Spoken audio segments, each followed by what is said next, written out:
An $18 billion tax cut for property owners in the state headed to Governor Greg Abbott's desk. And 3 suspects steal televisions and other property from the Guadalupe school, all caught on video. And congratulations, we made it to 100 degrees today. Yeah, the heat goes on. There's no real change in sight. We'll be talking about finding ways to stay cool for the rest of the summer. All that coming up in a moment. And the athlete of the week is a young speedster who has traveled all around the United States. We hear from him and his grandfather in sports. You're watching 25 News Now at 10. Good evening and thank you for joining us. I'm Don Brubaker. And I'm Karina Garcia. Fentanyl. It's a deadly drug killing Americans. One of the most dangerous aspects of fentanyl is that it's being added to many popular drugs, oftentimes to unsuspecting users. 25 News Now weekend anchor Adam Seibel took a closer look at this deadly drug in this 25 News Now Extra. Thanks, Don and Karina. Yeah, that's right. So fentanyl is a cheap drug to make, so cartels around the world have turned to fentanyl as their major focus, which is having devastating effects on people and communities, not just here in Texas, but the United States. Some even referring to it as a crisis or epidemic. Jackpot, Tango, and Murder 8 are street names for the deadly drug fentanyl. You may have heard of fentanyl recently because it's infiltrated America at an alarming rate. The Texas Department of State Health Services reports that since 2019, fentanyl-related deaths just among Texans have increased more than 500%. Fentanyl is a synthetic opioid, synthetic meaning it's a chemically created substance, and opioid referring to the type of drug that is used for its pain-relieving properties. Dr. Joy Alonzo is a clinical assistant professor at Texas A&M Health Science Center and says opioids have a high risk of abuse and dependence. Opioids are extremely effective at controlling pain. Unfortunately, they have a side effect of causing euphoria. Fentanyl can produce effects such as euphoria, pain relief, confusion, drowsiness, nausea, vomiting, and respiratory depression. It's 100 times stronger than morphine and can be fatal in very small doses. Just take a look at this.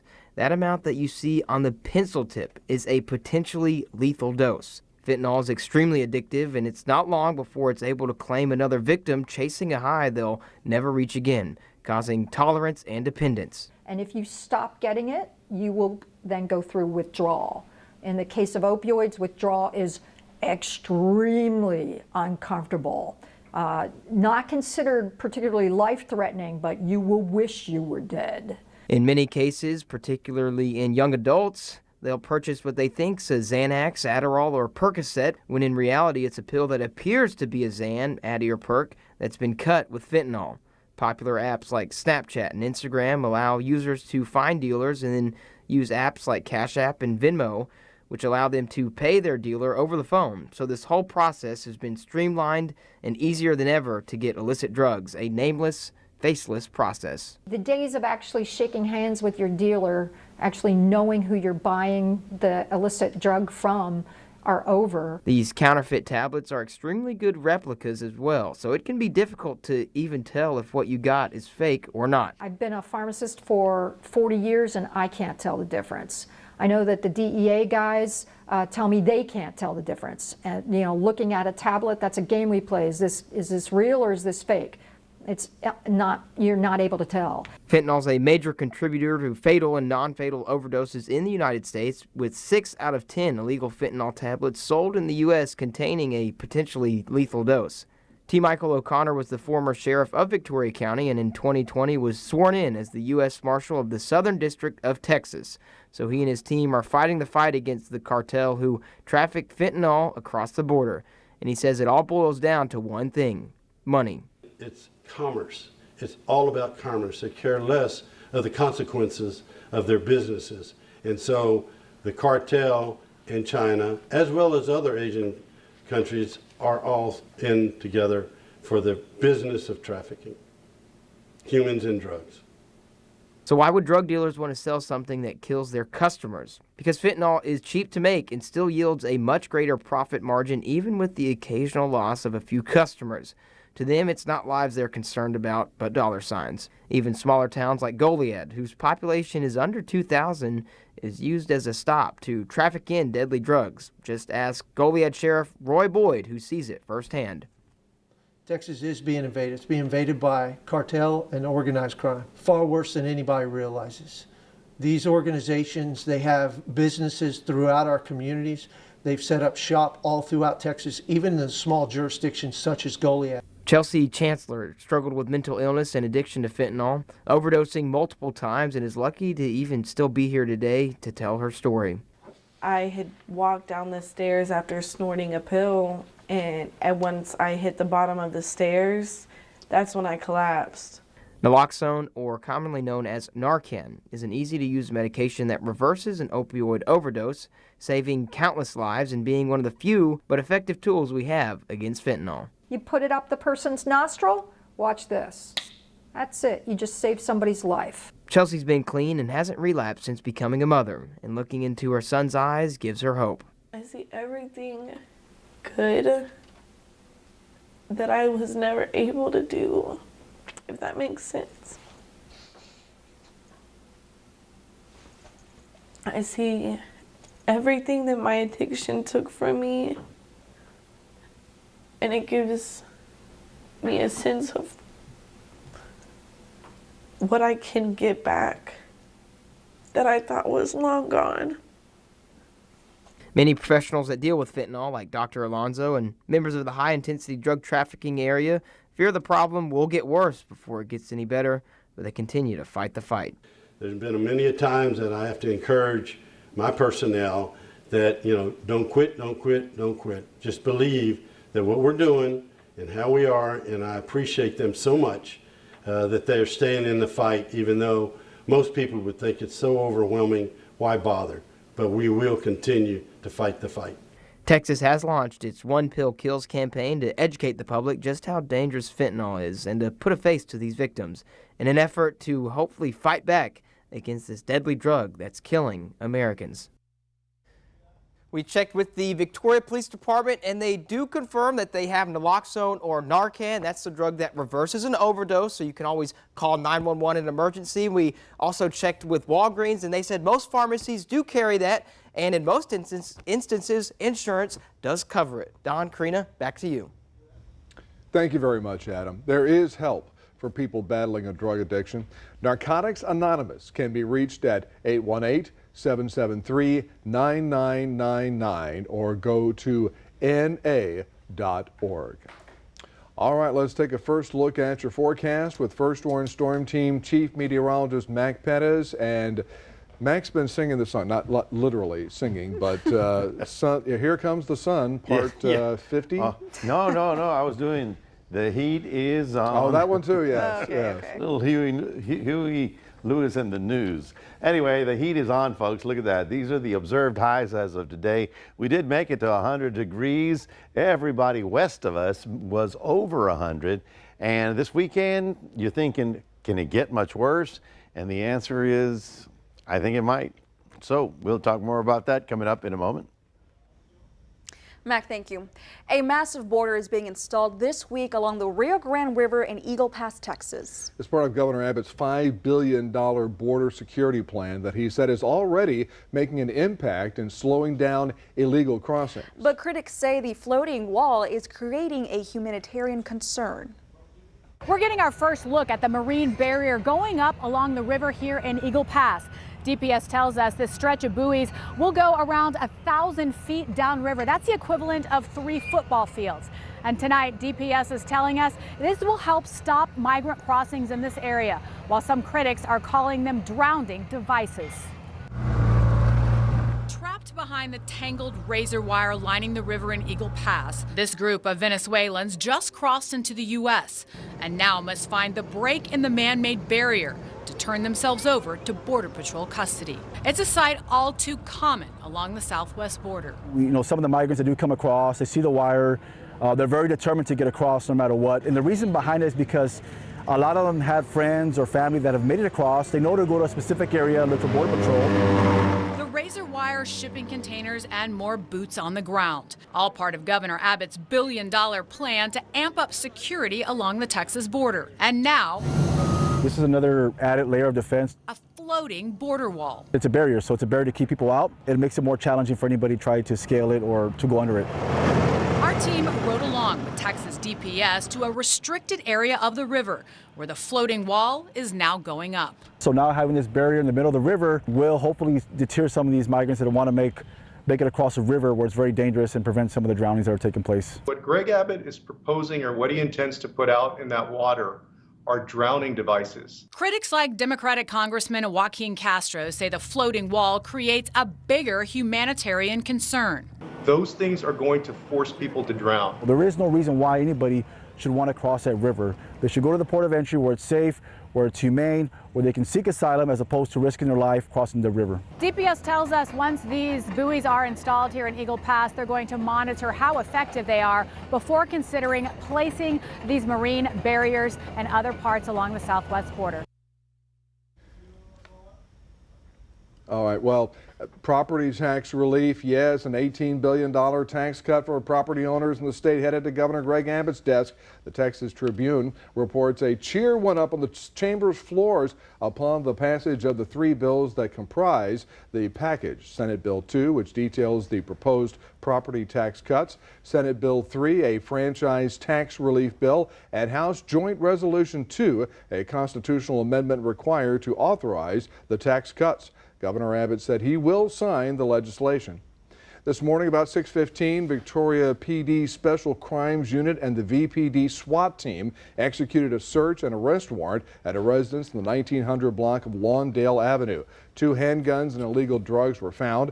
30-year-old Gabriel Harris, 32-year-old Lindsay Lira, and 20-year-old Trayvon Whitby, all convicted felons, arrested and face firearm and drug charges. The investigation also led to the arrest of 33-year-old Donnell Dilworth on unlawful possession of a firearm by a felon charge.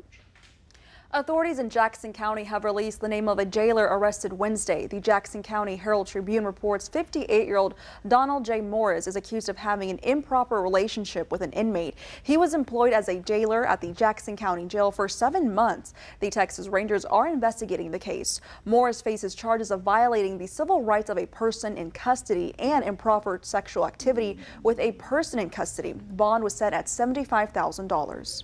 Jackson County Sheriff Kelly Janicka released this statement on social media. Quote, "I will continue to hold the men and women that work for you to the highest standards. I will not tolerate any willful criminal conduct by anyone." Unquote.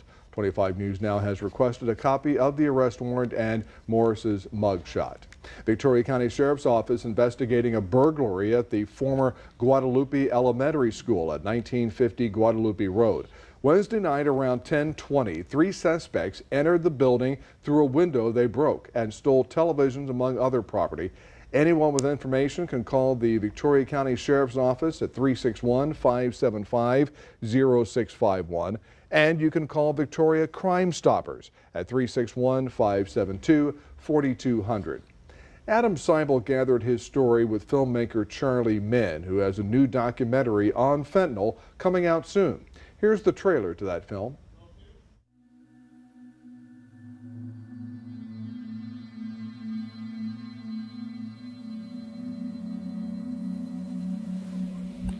Okay. Come on. So he was frothing at the mouth and like making this like noise, and I just heard him. And I'm videotaping this so he remembers what has happened right now. Come on, Tuck. Mama needs you, buddy.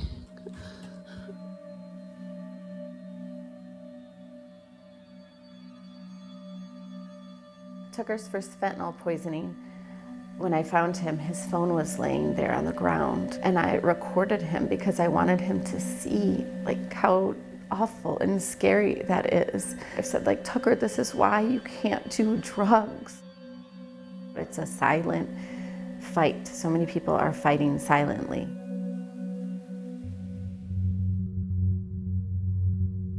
How big of a crisis is fentanyl today? We've never dealt with an issue this big before. Fentanyl has changed everything. 1 kilo of fentanyl can make upwards of almost 1 million fentanyl lace pills on the street. How is fentanyl getting across the border so easily? In all means that you could even imagine. The sad thing is some of them are being carried by the innocence of the people that are trying to come into the U.S. The cartels do use a lot of them to be the mules. Joe Biden, I believe, is in denial. I don't really understand his policy on the border. Mexicans die as we get high, and that's no lie. Do you agree with that? Yes, I do. So everybody gets affected. Everybody is made in the image of God, and everybody is important. And if we lose them in the statistics, then we lose our focus on our mission, because people are what's important. Not the numbers, but the individuals. Sum up fentanyl in one word. Poison. And it's poisoning our community, it's poisoning our minds.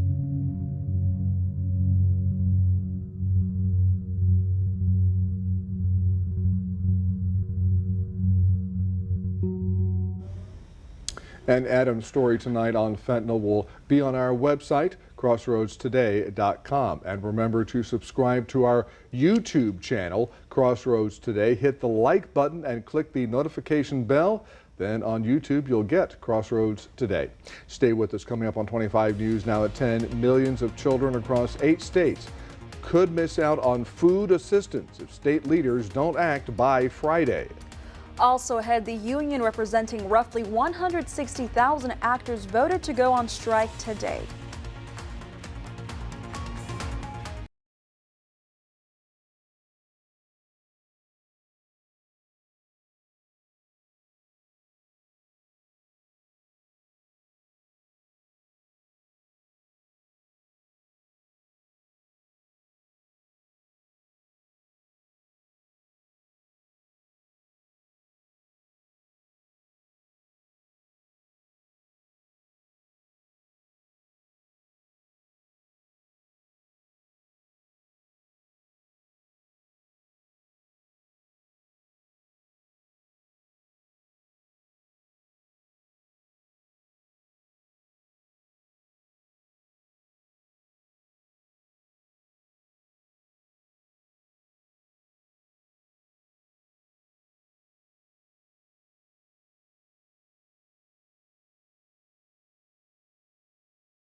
Hollywood nearly comes to a halt as the union representing 160,000 actors approved a strike today. Leaders of the Screen Actors Guild, American Federation of Television and Radio Artists, say they could not get a fair deal after weeks of talks with the Alliance of Motion Picture and Television Producers.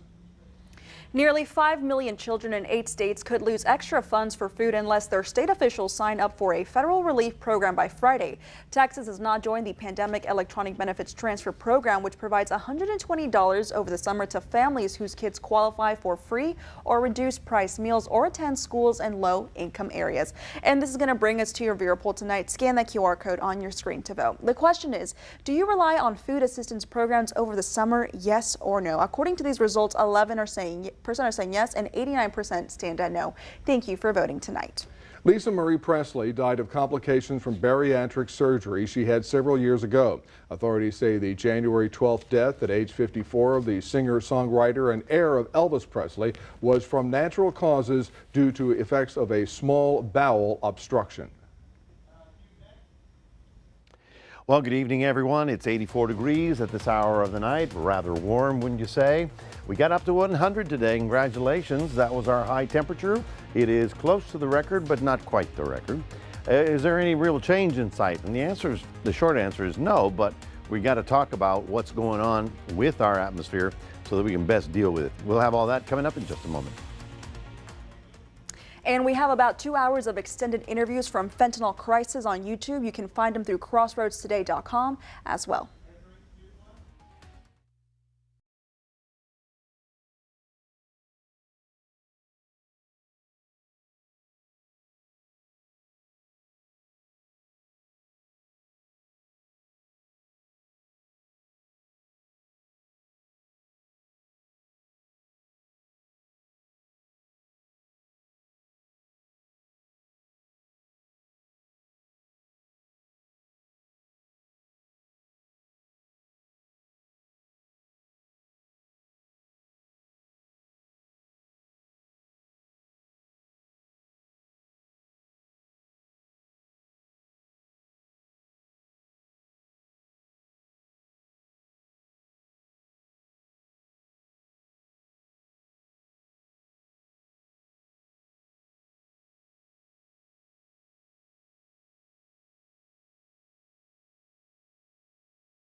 Well, good evening, everyone. Yes, there's another hot one. Yes, I mentioned we were at 100 degrees, 104 in Gonzales. Now, you can just imagine what that's doing to the pastures, to the livestock, to the people.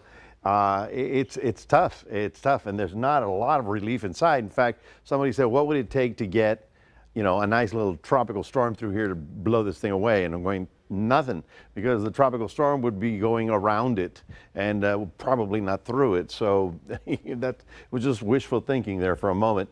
These are the observed highs across the state. And once again, you go down 35, 104 Dallas, 104 Austin, wasn't it 106 in San Antonio? Oh my gosh.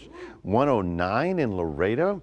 Of course, we being closer to the coast, we get a little bit more humidity in the air, and so we weren't quite as bad. But again, another hot day with temperatures in the hundreds. Records for today.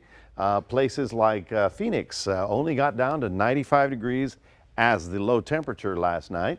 And while we did get some stormy weather up in the Panhandle and isolated showers over the southwest, you can see how high and dry we are. And the Crossroads completely dry, not even a cloud, just wall-to-wall sunshine all day long. Heat advisories are up and they will continue probably through next week, if not longer. But these are up for at least Friday and Saturday.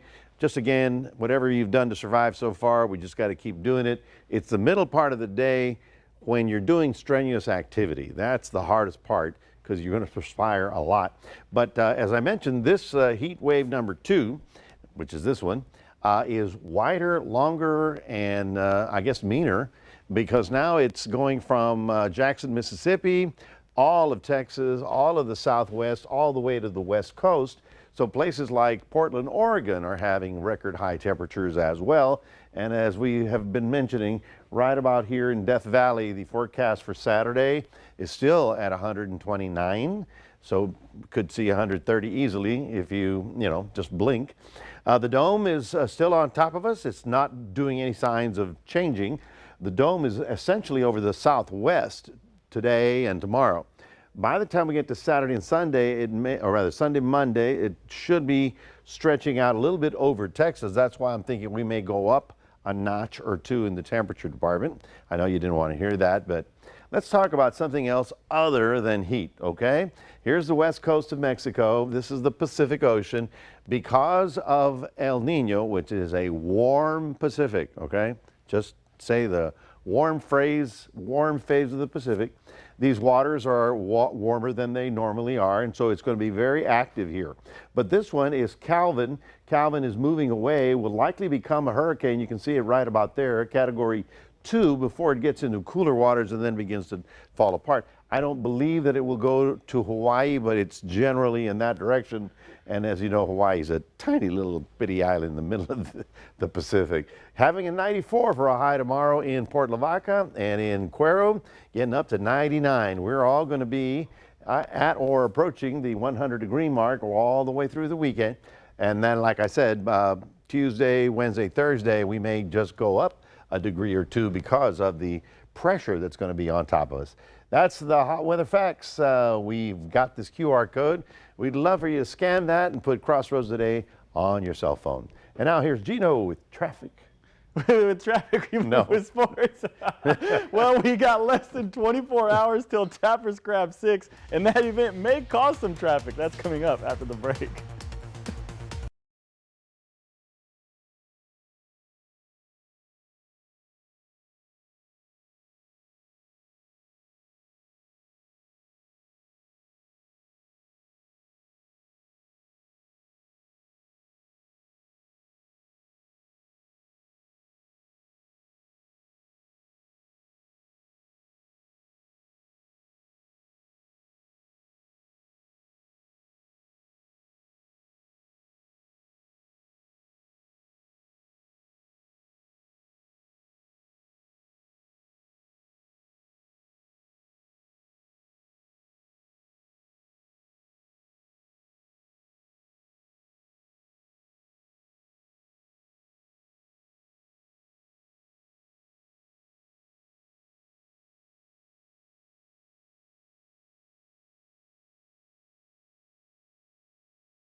At Crossroads, let's check out how the Generals did tonight against the Seguin River Monsters. The game is not over, but the score is 7-4. Hopefully the Generals will not lose 2 in a row. Well, our athlete of the week is training via YouTube videos with the help of his grandparents. Now he's headed to the Junior Olympics. Sports reporter Zach Brown caught up with the young phenom. Runners, take your mark. Set. Go. Refugio is known for its blazing speed, and now you can name our athlete of the week, Aiden Scott, to that list. The 8-year-old has only been running for a total of 8 weeks. He now qualifies for the Junior Olympics. He gained that inspiration by watching the state champion Bobcats simply out of boredom before coaches let him join practices. I saw the high schoolers out here running, so I asked the coach if I can start running with them, and I started coming up with I want to start my own track. He's just got something that is really a gift. And so what better way to keep a kid busy, especially during the summer when there's no school going on, than, hey, put him out on the track for a little while, let him run. He moves well on the track. He moves a lot more off of it. He lives in a military family with his mother currently stationed overseas, prompting his move from El Paso to Refugio. Through it all, he is still a happy kid working out with his friend Annie nearly every day. Not typical of an 8-year-old kid, but here's why. The good thing about my grandparents is that they don't have a PlayStation or an Xbox. We're outside. We don't have electronic babysitters in our house. We get them outside. We do things with them, and that's where this really led to. That's the root cause. He was bored one day, decided he wanted to go watch some kids run, and ended up on the track with them. His grandmother was also a track star herself, part of the 1985 through 1987 teams. Aiden is hoping to mimic her success. His grandfather jokes, maybe track just runs in the family genes, and says Aiden cares more about hitting PRs than qualifying for the Junior Olympics. He is obsessed with getting better. I push myself to get better and at the 400 and the 200, and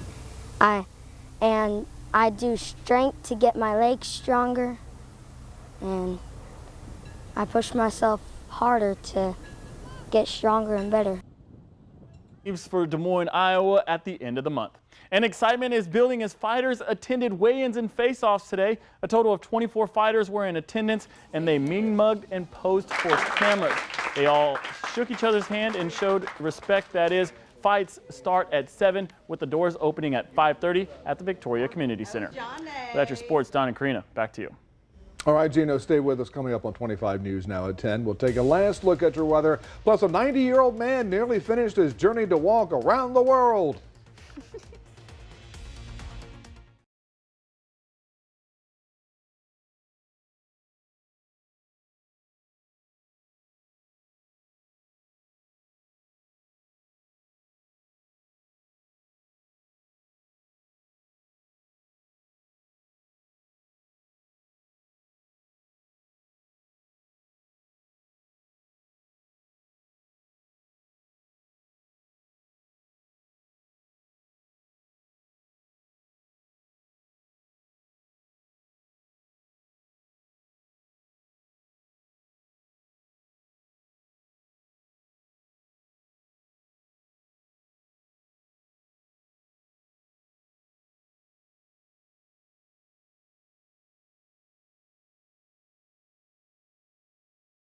A 90-year-old man nearly finished his journey to walk around the world. Bob Vail, a former Marine, decided a few years ago to walk the distance from the North Pole to the South Pole. Once he did that, he decided to walk the same distance again, thus making it a trip around the world. He's supposed to finish tonight. I hope he took some water breaks, Mac. I'm sure he did, but he's so tough, he doesn't need any.